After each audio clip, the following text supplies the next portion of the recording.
बहुत समय पहले अयोध्या नगरी में महाराज दशरथ राज्य करते थे। वे बड़े पराक्रमी, धर्मप्रिय और प्रजावत्सल राजा थे। उनके महल में 3 रानियां थीं, कौशल्या, कैकई और सुमित्रा। वर्षों की तपस्या और प्रार्थना के बाद उनके यहाँ 4 पुत्रों का जन्म हुआ। कौशल्या के पुत्र श्री राम, कैकई के पुत्र भरत और सुमित्रा के 2 पुत्र लक्ष्मण और शत्रुघ्न। समय बीता, राजकुमारों की शिक्षा गुरु वशिष्ठ के आश्रम में प्रारंभ हुई। वहां उन्होंने वेद, शास्त्र, धनुर्वेद और राजनीति की विद्या प्राप्त की। श्री राम ने बाल्यकाल से ही धर्म और मर्यादा का पालन किया। समय बीता और राजकुमार राम मिथिला पहुंचे, जहां राजा जनक ने अपनी पुत्री सीता का स्वयंवर रचा था। शर्त थी, जो शिव धनुष को उठाकर प्रत्यंचा चढ़ा देगा वही सीता का वरण करेगा। अनेक राजा प्रयास करते रहे पर असफल हुए। तभी राम ने धनुष उठाया और सहजता से प्रत्यंचा चढ़ा दी।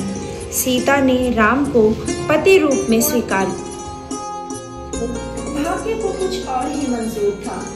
महारानी कैकई की जिद और राजा दशरथ के वचन के कारण राम को 14 वर्ष का वनवास मिला। राम ने प्रसन्नता पूर्वक इसे स्वीकार किया। उनके साथ सीता और लक्ष्मण भी वनवास गए। पूरे दौरान पंचवटी में सीता ने एक स्वर्ण मृग देखा और राम से उसे लाने का आग्रह किया।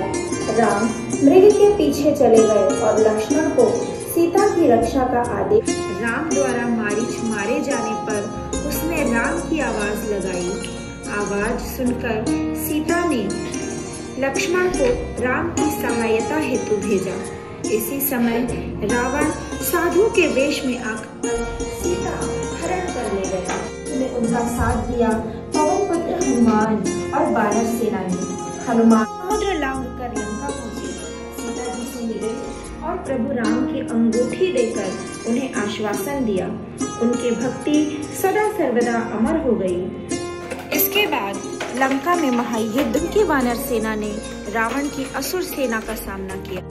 अंततः प्रभु राम ने ब्रह्मास्त्र से रावण का वध किया। धर्म की विजय हुई और अधर्म का अंत हुआ। वनवास पूर्ण कर राम, सीता और लक्ष्मण अयोध्या लौटे। पूरी नगरी दीपों से जगमगा उठी। लोगों ने जय जयकार किया। यह दिन ही दीपावली के रूप में मनाया जाता है, जब सत्य और धर्म की विजय हुई और रामचंद्र जी अयोध्या लौटे।